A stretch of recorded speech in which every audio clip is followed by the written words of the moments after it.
अरहन्ताडं तहेविसिद्धाडं वचामि समणलिङ्गं पाहुडसत्थं समासेन।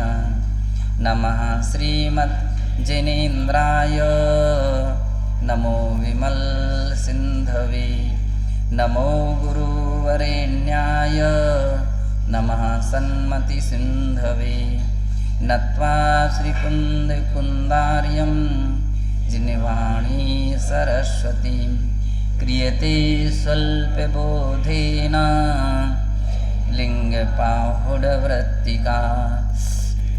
श्रीकुन्दकुन्दाग्रयतीश्वरस्य कृतिवरेण्या भुवि लिङ्गपाहुडं तदीयटीकां श्रमणप्रबोधिनी करोमि भक्त्या सुरवाचि संस्कृते।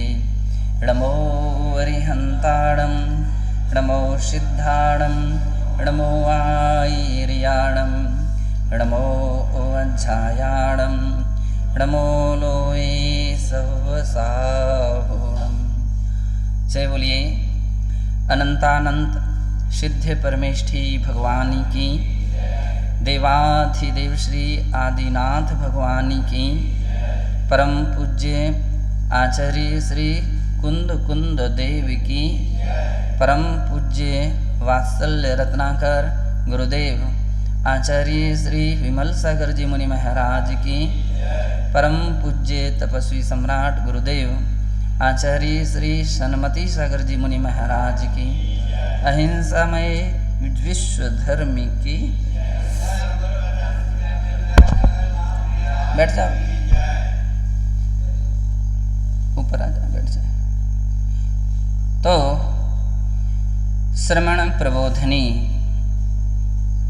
टीका 12वीं गाथा की वृत्ति प्रारंभ हो रही है। तो यहाँ पर आचार्य महाराज श्री शिवकोटि मुनि महाराज ऊपर बैठा, शिवकोटि मुनि महाराज बतला रहे थे श्रवण के विषय में उत्तम भावना भाने वाले, श्रेष्ठ भावना भाने वाले श्रवण किस प्रकार से होते हैं। तो प्रकरण चल रहा था इंद्रिय सहसाउलो घोर परिसय पराजय परसो अकद परियम की वो मुंचदि आराहणा काली। जो इंद्रिय सुख के स्वाद में आसक्त हैं, 5 इंद्रियों के स्वाद में आसक्त हैं, किसके बिना काम नहीं चल पा रहा है। भूख आदि के दुस्सह घोर परिसह पराजय परसो, भूख आदि के दुख परिसहों से हार कर जो रत्नत्रय से पराजित हो गए हैं, परांगमुख हो गए हैं। भूखे अब कब तक, भूखे भगत ना ओहे गोपाला जा तोरी कंठी। तो बतला रहे हैं कि इंद्रिय सुख में इतने आसक्त हो गए हैं कि अब परिसह सहन जो करना चाहिए था, निर्ग्रंथ दिगंबर की भूमिका रहती है कि वो एक टाइम भोजन करते हैं, एक टाइम पानी लेते हैं और समता के साथ वो भी विधि से मिले तो लेंगे, अन्यथा नहीं लेते हैं। तो ये तो सच्चे मुनि परिसह जयी कहे जाते हैं। लेकिन जो ऐसा नहीं कर पाते हैं तो पराजित हो गए। अकदम्य परियम और कह रहे रत्नत्रय से भी विमुख हो गए। जिसने परिकर्म को अर्थात आराधना के योग्य तप को भी नहीं किया, हमसे नहीं होता, हम नहीं कर सकते इतनी चर्या, नहीं कर सकते तप, नहीं कर सकते त्याग, ऐसी परिस्थिति आ जाए तो कह रहे हैं कि वो मुंजदि आराहणा काले, तो वह दीन जीव आराधना के काल में मोहग्रस्त हो जाता है। जो स्वस्थ अवस्था में जिसने साधना त्याग तपस्या नहीं की, तो मृत्यु की वेला में तो संभव ही नहीं है। तो कह रहे हैं कि इतने दिन तक अपन लोग तपस्या करते हैं, साधना करते हैं, त्याग करते हैं, इसलिए करते हैं कि अंत काल में भगवान को ना भूल जाएं, अपने नियम, अपने व्रत, अपने संयम को ना तोड़ दें, नहीं टूट जाएं, भूल ना जाएं।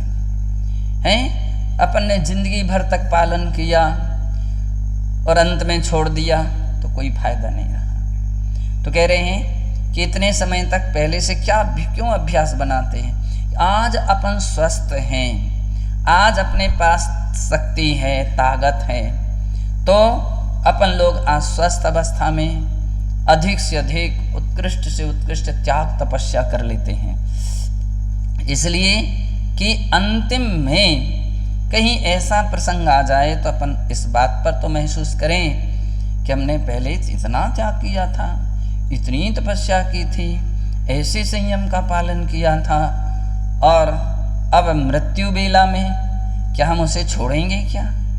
नहीं। बतला रहे हैं, जब नौगांव वाले जो महाराज थे, क्या नाम था, विग्रह सागर जी महाराज, तो विग्रह सागर जी महाराज के लिए आखिरी समय व्रत चल रही थी, स्वास्थ्य ठीक नहीं काम कर रहा था, तो उनके लिए कोई एक दवाई शायद बूरे के साथ देना थी, शक्कर के साथ, चाशनी के साथ देना थी। उस दिन उनकी चाशनी का त्याग था, व्रत था। तो वैद्य जी ने, डॉक्टर ने खूब समझाया, खूब कहा कि भैया महाराज आप ले लो, आप ले लो, आप ले लो, ये बहुत आवश्यक है। तो कितनी अच्छा उत्तर, हमको भी लोगों ने उनको आग्रह करने के लिए पहुंचाया। तो मैंने भी उनकी मन देखा कि क्या इनका मन हो रहा है। तो मैंने कि महाराज वैसे बुरा नहीं लेना, दवाई ले लो मूरे के साथ, चाशनी के साथ दवाई ले लो। तो कितनी अच्छा शब्द उन्होंने बोला। बोले महाराज बरसों वर्ष से हम लोग रसी करते आए हैं, और आखिरी समय में क्या हम रसी तोड़ें? अरे अब तो और हमारे मजबूत रहने का समय है, और ऐसे समय में हम अगर उसको तोड़ दें तो इस समय तो और त्याग करना चाहिए, टूटना नहीं चाहिए। तो बोले उन्होंने नहीं ली थी। बोले महाराज मैं अपनी रस्सी को नहीं तोड़ना चाहता हूँ, अपना व्रत को नहीं तोड़ना चाहता हूँ। मैंने कि बस इतनी ही तो परीक्षा करनी थी आपकी, इतना ही तो आपको दृढ़ता देखना थी। तो जिसने पहले से इस प्रकार की दृढ़ताएं रखी हैं वे आखिरी समय तक भी दृढ़ रहते हैं।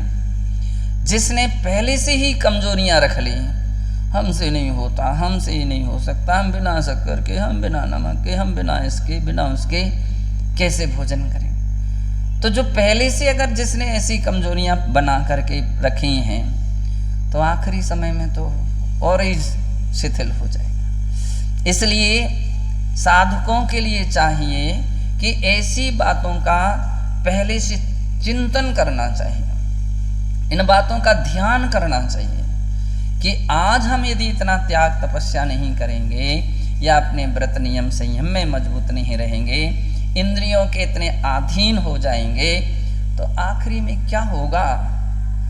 कल्पना करो अनुकूल सामग्री नहीं मिल पाई, फिर क्या करोगे? फिर तो परिणाम संक्लेशित रहेंगे, और संलेखना के समय परिणाम संक्लेशित रहे तो आराधना बिगड़ गई। कहते हैं कि ऐसे जीव, दीन जीव आराधना के काल में मोह ग्रसित हो जाते हैं, मोह ग्रसित हो जाते हैं। और कहते हैं जो गम्यकारी जंतो अश्सो सहलालयो चिरम कालम रणभूधूमीये वाहिज माणो जहण कज्जैरो।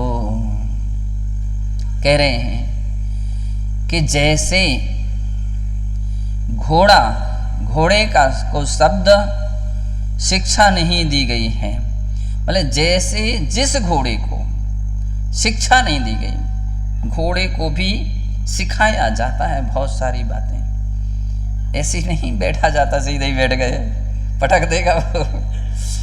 तो बोला जो घोड़े चलाने वाले रहते हैं तो वे क्या करते हैं कि पहले खाली घोड़े के साथ चलाते हैं, सवार घुड़िया के साथ वो आदमी सवार है और उसकी घुड़िया साथ में चल रही है। फिर धीरे धीरे क्या करते हैं, उस पर लगाम लगाना शुरू कर देते हैं, बस लगाम लगी रहेगी और बाकी कोई बैठेगा नहीं उस पर। फिर इसके बाद खाली पलेंदा बोलते क्या बोलते, खाली पलेंदा उसके ऊपर रख दिया जाएगा, बैठेगा नहीं, है ना, और उसको उसी हिसाब से चलाते हैं। धीरे धीरे फिर क्या करते हैं कि बैठना थोड़ा बहुत शुरू करते हैं, या कोई सामग्री रख देंगे, कोई पोटली मोटली रख देंगे, फिर वो वजन रखा, अब वो पटक तो नहीं रहा है, नहीं पटक रहा है, फिर वो बैठना धीरे धीरे शुरू करते हैं। ये सिखाई जाता है। यहाँ तक ही नहीं, बैलगाड़ी के जो बैल हैं तो ऐसी नहीं सीधे नए जाते हैं। बैलगाड़ी चलाने वाले जो भी रहते हैं तो पहले बैलगाड़ी के साथ पीछे बांध देंगे बैल को, वो गाड़ी के साथ चलेगा साथ में। तो ऐसे चलते चलते फिर धीरे धीरे उसको गाड़ी में लेना शुरू कर देते हैं। तो आचार्य महाराज कह रहे हैं कि जिस घोड़े को शब्द के संकेत, अब घोड़े को भी शब्द के संकेत, हाथी वगैरह रहते, आगे चल, पीछे हट, बैठ, तो जैसे बोलता वो समझता है। तो इस प्रकार की शिक्षा जिसमें नहीं दी गई है वो और चिरकाल तक लालित पालन किया गया हो, बिना शिक्षा के उसका लालन पालन हुआ है। वह घोड़ा रणभूमि बाहिज्यमाणो जयना कज्जरो, युद्ध भूमि में सवारी के लिए ले जाया गया कार्यकारी नहीं होता है। अब उसको पहले से सिखाया नहीं गया। अपने देश में एक घुड़सेना भी है, पुराने समय से चली आई। राजा महाराजा जितने भी पहले रहते थे तो इनकी सेना में एक अश्व सेना रहती थी, गज सेना रहती थी, हाथी भी युद्ध में काम करते थे, घोड़े भी युद्ध में।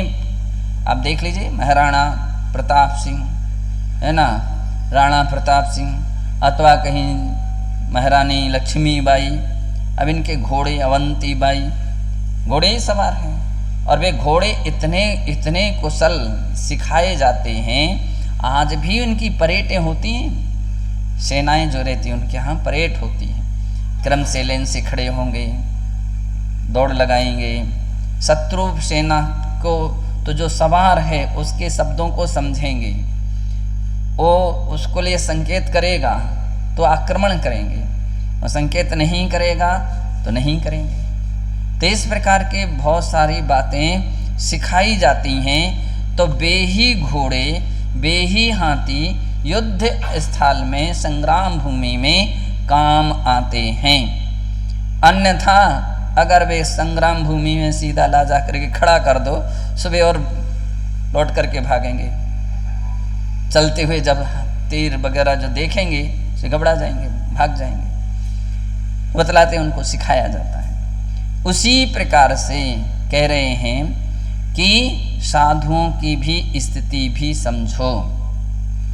जिंदगी भर तक स्वाध्याय करते हैं, संघ के अनुशासन में रहते हैं, गुरुकुल की शिक्षा को पालन करते हैं, पालन किया है तो ठीक है, अन्यथा वे उसी प्रकार से अशिक्षित घोड़े की तरह ही अपनी जिंदगी गुजारते हैं।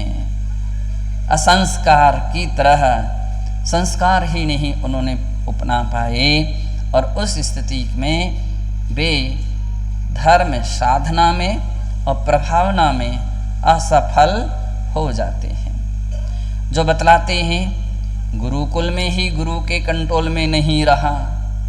अब सोचो पहले, जो गुरुकुल में ही गुरु के कंट्रोल में नहीं रहा तो स्वतंत्र होकर के किसके कंट्रोल में रहेगा, किसके कंट्रोल में रहेगा। आम स्थिति ऐसी रहती है कि व्यक्ति को गुरु का डर रहता है, भय रहता है। तो जिसको डर है तो बाहर में भी कोई महाराज नहीं बन रही तो बोले महाराज से शिकायत करेंगे, आचार्य महाराज से शिकायत करेंगे।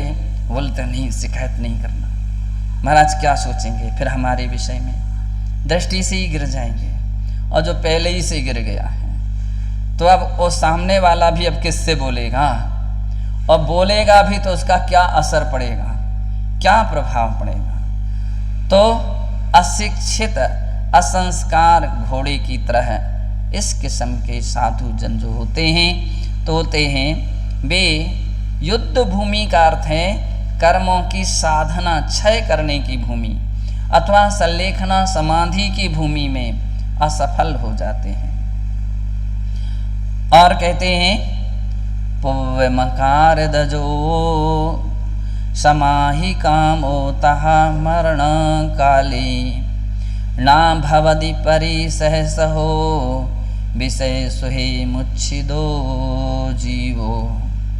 जिसने पूर्व काल में तप नहीं किया, जो उम्र थी, जो समय था, उस समय में उम्र में तप नहीं किया, विषय सुख तक विषय सुख में आसक्त रहा हो, इस सामग्री के बिना काम नहीं चलता है, ऐसा आहार नहीं होता, भूखे प्यासे कब तक रहेंगे, समाधि हो जाएगी हमारी तो अभी हैं। तो इस प्रकार की जिसकी परिकल्पना हो चुकी है, ऐसे भाव जिसके अंदर में बन चुके हैं, तो कह रहे आसक्ति रही है, ठीक है, व्यवस्था बनाते जाओ, बनती जा रही है, लेकिन वह जीव मरते समय समाधि की कामना करता हुआ उस प्रकार से परिसय को सहन करने में वाला नहीं हो पाता।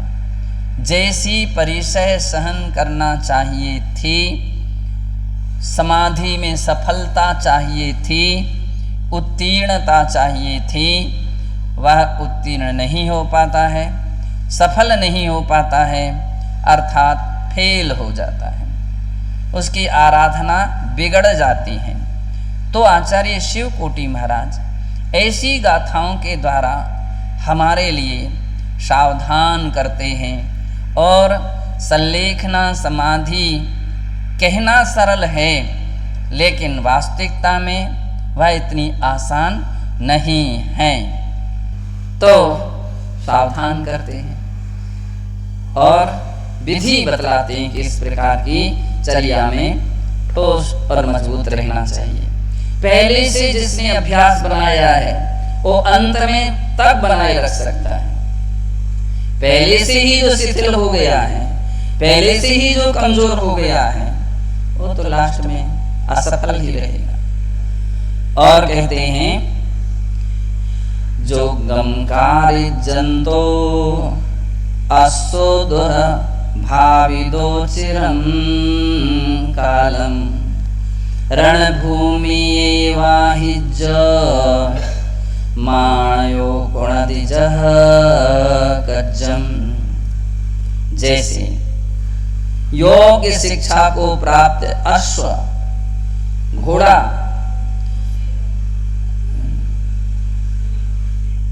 तो जिसने योग शिक्षा को प्राप्त किया है, ऐसा अश्व यानी घोड़ा क्या है, अश्व दुर्भाविदो चिरम कालम, चिरकाल तक दुख से भावित हुआ, पहले से अभ्यास नहीं किया, तो अब उसके लिए बहुत डंडे लगाए जाते हैं, इस तरफ बढ़, इस तरफ बढ़, और उसको पता ही नहीं किस तरफ बढ़ना है, इस तरफ की लगाम खींचने से क्या फायदा और इस लगाम के खींचने से क्या होता है। तो कहते हैं कि वह दुख को प्राप्त होता है, कष्ट को प्राप्त होता है। कष्ट सहने का अभ्यास ही अगर नहीं हुआ तो ऐसा वह युद्ध भूमि में सवारी के लिए ले जाने पर कारी और जिसने बतलाते हैं कष्ट सहन कर लिया, शिक्षा प्राप्त की। बोले शिक्षा भी ऐसी नहीं मिलती है, बहुत डंडे भी लगते हैं, बड़ी तरह से उसके लिए कष्ट भी दिए जाते हैं। बोले हाथी हो, घोड़े हो, इनकी जो शिक्षाएं हैं, और तो क्या मिलिट्री के जवान, मिलिट्री की शिक्षा ऐसी दी जाती है, ऐसी कोई मिलिट्री में भर्ती हो जाता नहीं। टेहुनी के फल दौड़ाया जाता है, टेहुनी के फल चलाया जाता है कि बंदूक भी लोग 5 किलो की, कितने किलो की लेती हैं, और उस टेहुनी के बल चलो, निशाना बनाओ करके रखो। पेट खिसकता हुआ जो घुटने वगैरह छिल जाते हैं, और फिर भी यदि कोई ना चल पाए तो पीछे से जो उनके सर होते हैं, टीचर होते हैं, वे भी डंडा मारते हैं, वही बंदूक की पीछे की मुट्ठ मारते हैं, इतनी तेजी से चलाते हैं, और चलो और जोर से और तेज, ऐसा ऐसा चलाते हैं। कहते हैं कि उस समय दुख सहन करना पड़ता है, भूखे भी हो, प्यासे भी हो, लेकिन चलो दौड़ो, दौड़ाते हैं। वे तो स्वयं गाड़ी में बैठे हैं और पीछे से गाड़ी बगल में चला रहा है, कोई आगे पीछे हुआ तो एक दिया वहीं के वहीं जोर से मारते हैं। हमारे स्कूल में गुप्ता जी करके थे, टीचर थे, तो वे उसमें मिलिट्री में भर्ती थे, तो सुनाते थे कि अच्छी खबर ली जाती है, खूब अच्छी परेड ली जाती, डेली ठंडे पानी से नहाओ, ठंडा पानी डाल देंगे ठंडी के दिनों में, दौड़ो। ठंडी दौड़ना और ठंडा पानी दौड़ा जाता है। गर्मी में पहाड़ पर खड़े खुले स्थान पर पहरा देना है, आपके लिए देश की सेना के लिए भर्ती हो रहे हो, तो बतलाते हैं कि तो जिसको पहले से तपा दिया है, पहले से तपा दिया है, पहले से सिखा दिया है, तो ऐसे कष्ट में जो सफल हो गए वो पास हो जाते हैं, उसके लिए भर्ती किया जाता है। एक एक मिलिट्री के जवान की जो वेतन है काफी लंबी रहती है, जवान की वेतन सामान्य नहीं है, मिलिट्री वालों की वेतन ज्यादा रहती है, और फिर ज्यादा उनकी नौकरी नहीं रहती, 10, 12, 15 साल की कितने की रहती है, 5 साल की नौकरी, बस इसके उपरांत अपना दूसरा काम धंधा करते रहो। तो कहते हैं कि जिसको इस प्रकार के कष्ट सहन कर लिए हैं, तो वह युद्ध भूमि में सवारी के लिए ले जाने पर कार्यकार होता है। ऐसा जानना चाहिए। उसी प्रकार से साधु को समझना चाहिए। जिस साधु ने पहले से त्याग, तपस्या, अनुशासन, चर्या, इस सब बातों में सफलता पाई है, सीख लिया है, तो वे आखिरी में खुश होते हैं जब उनके लिए सलेखना समाधि का समय आता है, कहीं परिश्रमों का समय आ जाता है, दुनिया उनकी पूजा करती है, दुनिया उनकी प्रशंसा करती है। लेकिन जिसने संघ में ही, बतलाते घर में ही जिसको सम्मान नहीं मिले, तो उसका तो ठीक है, अब जबरदस्ती के सम्मान पा सकते हो, कोशिश कर सकते हो, लेकिन घर से ही प्रतिष्ठा गिर गई है, तो सही तरीके से या जितनी और बढ़ना चाहिए थी वो नहीं मिल पाती है। और कहते हैं पोवंकारिद जोगो समाहि कामोतः मरण काले हो दिहु परि सहसहो विषय स्वय परम मोहो जीवो। उसी प्रकार पूर्व में तप करने वाला विषय सुखों से विमुख जीव मरते समय समाधि का इच्छु हुआ निश्चय से परिसहों को सहने वाला होता है। क्योंकि आज अपन देख रहे हैं कि आज स्वस्थ अवस्था में व्यक्ति हम 1 घंटे बैठ नहीं सकते ध्यान में। आप ध्यान में अभी नहीं बैठ पा रहे हो, समाधि के समय क्या करो? कल्पना करो, चलो आप पाठ नहीं सुन सकते बोले, देख नहीं पाते हैं, तो आखिर में क्या करोगे? अंत में जाकर के क्या करोगे? कैसे सहन करोगे? बिना नमक का भोजन नहीं चलता है, और उस समय भूल गया, नहीं डाला किसी ने, फिर क्या करोगे? मुंह बिगाड़ोगे, परिणाम खराब करोगे।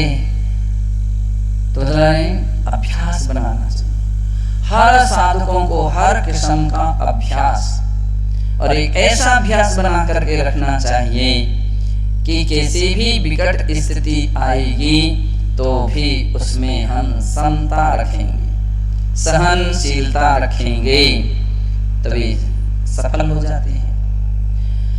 शुद्ध भावनायणाणं दंसनत संयमं च परीणः वै जो ओग पैणा समच विदो समाणी। शुद्ध भावनायणाणं करें, शुद्ध भावना से जीव सम्यक ज्ञान, दंसन सम्यक दर्शन, तप सम्यक तप, संयमम सम्यक संयम, और कह रहे हैं कि परिणवयी, इनसे सहित होकर के परिणमन करता है। किसके द्वारा? शुद्ध भावना, उसके अंदर में पवित्र भावना रही है, भगवान की आज्ञा है, जिनवाणी की आज्ञा है, मैं स्वप्न में भी जिनवाणी के प्रतिकूल ना रहूं, भगवान की आज्ञा के प्रतिकूल ना रहूं, गुरु की आज्ञा के प्रतिकूल ना रहूं। तो बदला है उसका सम्यक दर्शन नियम से निर्मल रहेगा, नियम से निर्मल रहेगा, उसका सम्यक ज्ञान, उसका सम्यक चारित्र, उसका सम्यक तप और संयम आदि सब निर्मल रहेंगे, पवित्र रहेंगे। और जिसकी श्रद्धा टूट गई है, जो इनके डर भय समाप्त हो गया है, शास्त्रों में बहुत लिखा है, कहाँ समय सिरदर्दी करो, कौन पढ़ता है इतना, ऐसे जिसके भाव बने हुए, आराम करो, बातों में कोई आ जाए सो बैठो। बोले इससे लोग सेवा भक्ति करते रहेंगे, पूछते रहेंगे, तरह तरह के भोजन देते रहेंगे, स्वाध्याय करने से कौन पूछेगा? ऐसी जिसकी भावना आ गई है, उसका सम्यक दर्शन निर्मल नहीं हो सकता। बोले भोजन तो मिल जाएगा लेकिन कल्याण नहीं हो सकेगा, सेवक मिल जाएंगे लेकिन तुम्हारा कल्याण नहीं होगा। कीमत आचार्यों ने श्रुत भावना की है। श्रुत यानी जिनवाणी, श्रुत यानी शास्त्र। स्वाध्याय में मन लगाना चाहिए, उपयोग लगाना चाहिए, सबसे अधिक समय देना चाहिए। कितना? अभीक्षण ज्ञानोपयोग। शास्त्र में लिखा 16 कारण भावनाओं में एक अभीक्षण ज्ञानोपयोग की भावना कही गई। जब देखो तब स्वाध्याय में लीन, जब देखो स्वाध्याय में अध्ययन में लीन। तो बता रहे हैं कि निश्चित है ऐसी श्रुत भावना को खाने वाले प्राणियों का सम्यक दर्शन निर्मल रहेगा, ज्ञान, चारित्र, तप, संयम सब निर्मल रहेंगे। और कहते हैं सो ओग पैणा स्वमच विदो समाणि। ज्ञान भावना से जीव उपयोग की प्रतिज्ञा को सुखपूर्वक अविचलित होता हुआ समाप्त करता है। अर्थात इस प्रकार की भावना में जो सही सफल है उसका उपयोग भी निर्मल रहेगा, ऐसा कहा है। और जदनाय जोग परिभाविदश्च जिणवयण मणुगद मण्णस्स सदिलोचम कादुंजे नाचयन्ति परिसहाताहे। यत्न संयम या यत्न से अपने को तप से भावित करने वाले की तथा जिनागम के अनुगत चित्त वाले की स्मृति का लोप करने में परिसय समर्थ नहीं होते। वो व्यक्ति परिसय जय में समर्थ नहीं होता। किसकी?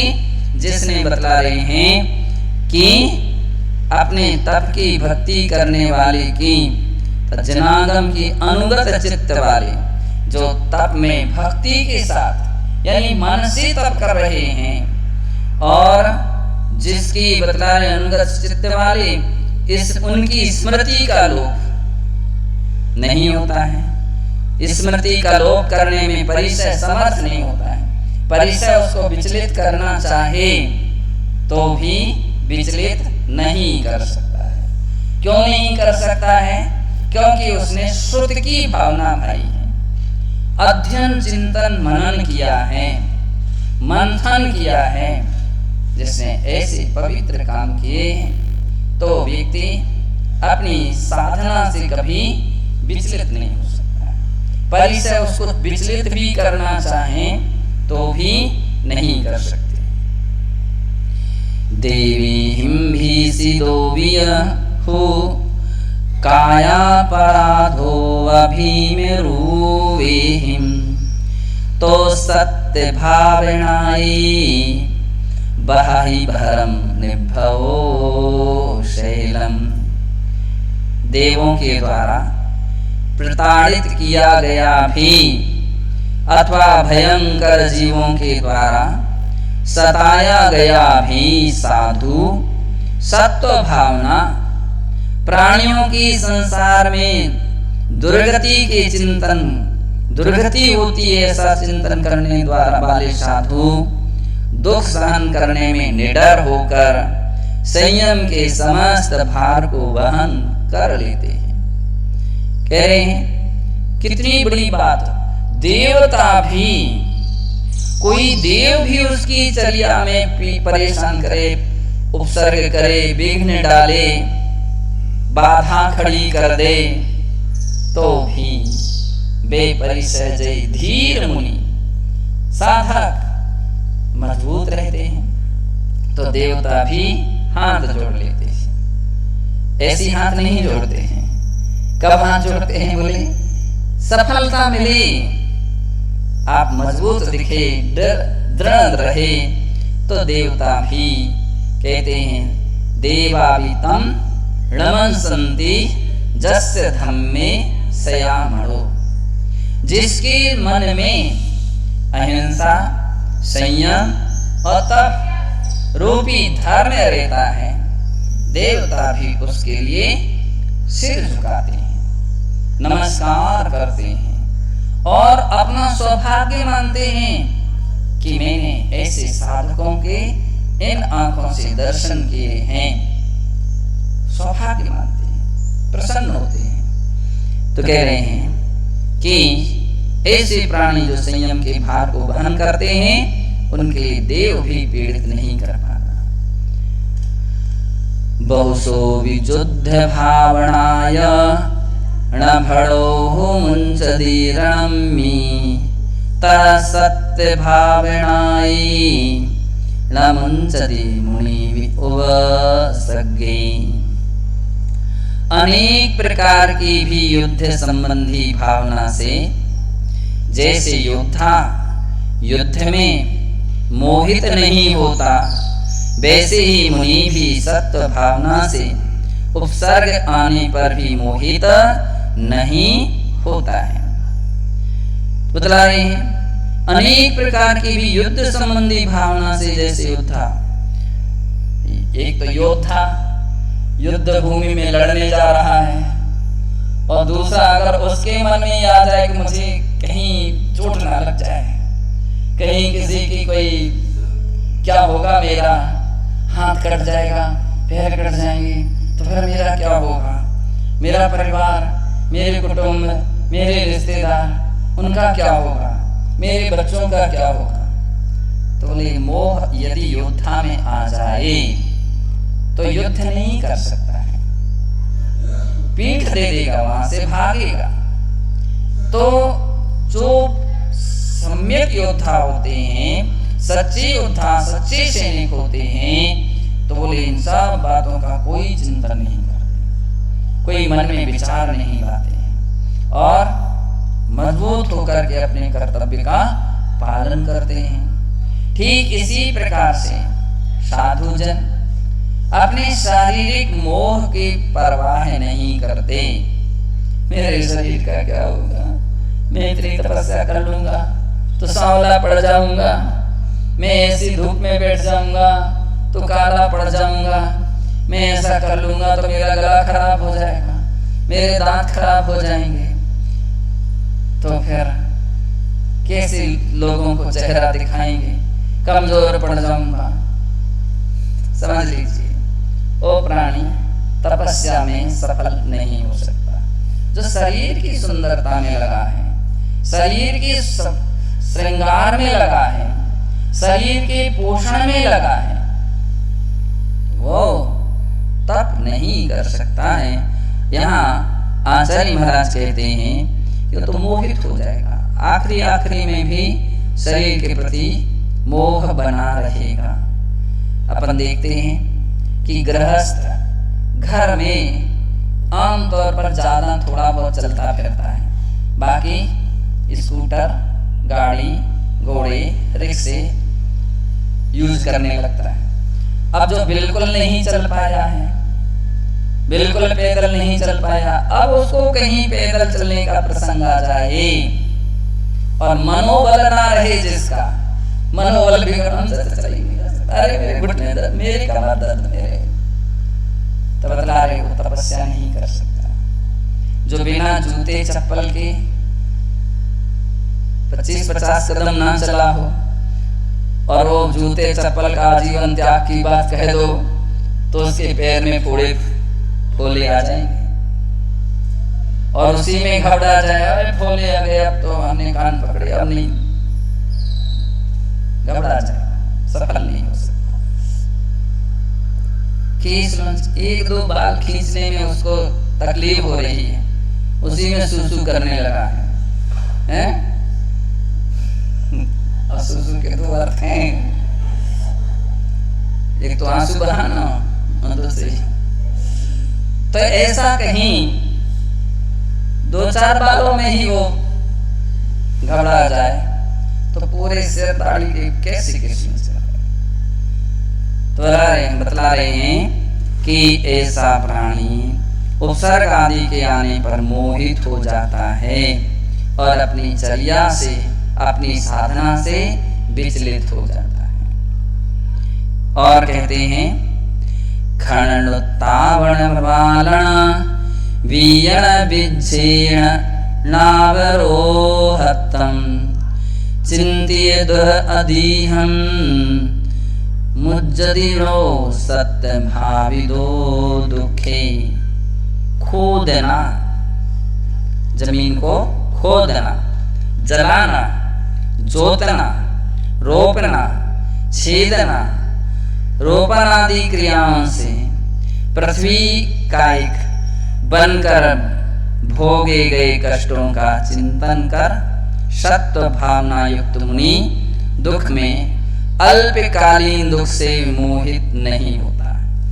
जिसने पहले से भावना है क्यों हो, हम थोड़े से दुख से घबरा रहे हैं, लेकिन जब मैं पृथ्वी कायिक था तो लोगों ने मुझे खोदा था, जलाया था, तो जोता था, विभिन्न प्रकार से वृक्ष आदि आरोपण किए थे, तरह तरह के मुझे कष्ट प्राप्त हुए थे, पराधीन में सब कुछ सहन कर पाए, भागने की हमारे पास योग्यता ही नहीं थी, कहां भागते। आम व्यक्ति भाग सकता है, पृथ्वी का एक तो नहीं भाग सकते। वृक्ष है, काटा जा रहा है, तोड़ा जा रहा है, उसके पत्ते तोड़े जा रहे हैं, उसके फल फूल तोड़े जा रहे हैं, डालियां तोड़ी जा रही हैं, जड़ें काटी जा रही हैं, फिर भी सहन ही है। बाकी अब उसके पास वो कितना भी कोशिश करे भागने का, भाग नहीं सकता। तो आचार्य महाराज कहते हैं कि तुमने पराधीन में सब कष्ट सहन किए, पराधीनता में सब कुछ कष्ट सहन कर लिए, और आज स्वाधीन होकर के तुम सहन नहीं कर पा रहे हो, तो तुम्हारी वो समाधि और साधना का क्या अवस्था बनेगी, कैसे तुम्हारी समाधि सफल होगी। इसका अर्थ है भगवती आराधना ग्रंथ में आचार्य शिव कोटि मुनि महाराज बार बार ये संकेत दे रहे हैं हर साधक के लिए एक स्वप्न देखते रहना चाहिए। क्या स्वप्न देखते रहना चाहिए कि मेरी समाधि का जो काल रहेगा, मेरी समाधि का समय रहेगा, उस समय ऐसी ऐसी प्रतिकूल परिस्थिति में मैं अपने परिणामों को कैसे समता मैं बना सकूंगा, कैसे अपनी साधना में सफल हो सकूंगा। एक एक बड़ी बड़ी कष्टों के विषय में सोचना चाहिए, बड़ी बड़ी विघ्न बाधाओं के विषय में सोचना चाहिए, मतलब परिकल्पना तो ऐसी ही करना चाहिए। तो बतला रहे हैं जो कष्टों के विषय में चिंतन करते हैं, तकलीफों के विषय में चिंतन करते हैं, तो वे उनके आने पर घबराते नहीं, पीठ नहीं दिखाते हैं। जिसने पहले से ऐसा मानसिकता नहीं बनाई है, केवल सुख सुविधाओं की परिकल्पना में जिया है, तो कष्ट के आने पर भ्रष्ट हो जाएगा। इसलिए मूलाचार में गाथा कही है, वहां पर कहा दुहेन सुहेन भाविदम नाणम दुहे जादे विणसदी तम्हा जहा बलम जुई अपा दुखे भावाए। अर्थात सुख में भावित किया गया ज्ञान, ज्ञान से अर्थ लेना है समय साधना। सुख में साधना आपने सोची है सुविधाएं मिलती रहें, अच्छी सुविधाओं में हम अच्छी साधना करें। तो बतला रहे हैं सुविधा छोड़ती ही आपकी साधना छूट जाएगी। जब तक बोले पंखा के नीचे सामायिक ठीक है, बड़ा आनंद आ जाता है, खूब सामायिक होती है। तो इस पंखा के नीचे सामायिक हो रही है, ठीक है कर लो, और जब लाइट चली जाएगी तो तुम्हारी वो लाइट गई तो पंखा या पंखा नहीं मिला, तो इसका मतलब तुम्हारी साधना भी उसके साथ चली जाएगी, सामायिक ही नहीं होगा। कर रहा है बड़ी गर्मी लग रही है, बड़ी गर्मी लग रही है। अब कहाँ माला, कहाँ जाप, कहाँ पाठ, कुछ भी नहीं हो सकेगा। इसलिए कहते हैं साधकों के लिए सुख की आकांक्षा नहीं करना चाहिए, क्योंकि सुहे भाविदम नाणम दुहे जादे विनश्यति, दुख के आने पर नष्ट हो जाती है। तहा तम्हा जहा वलम जोगी, इसलिए हे योगी जितनी शक्ति सामर्थ्य है अपा दुखे भावाई, अपनी आत्मा को दुख से भावित करो। तो इस प्रकार से यहाँ पर आचार्य महाराज ने कहा है अपन इस विषय का चिंतन करें और अपने परिणामों को, अपनी चर्या को बहुत बहुत अच्छी, उज्जवल और निर्मल बनाने की कोशिश करें। ओम नमः सिद्धि।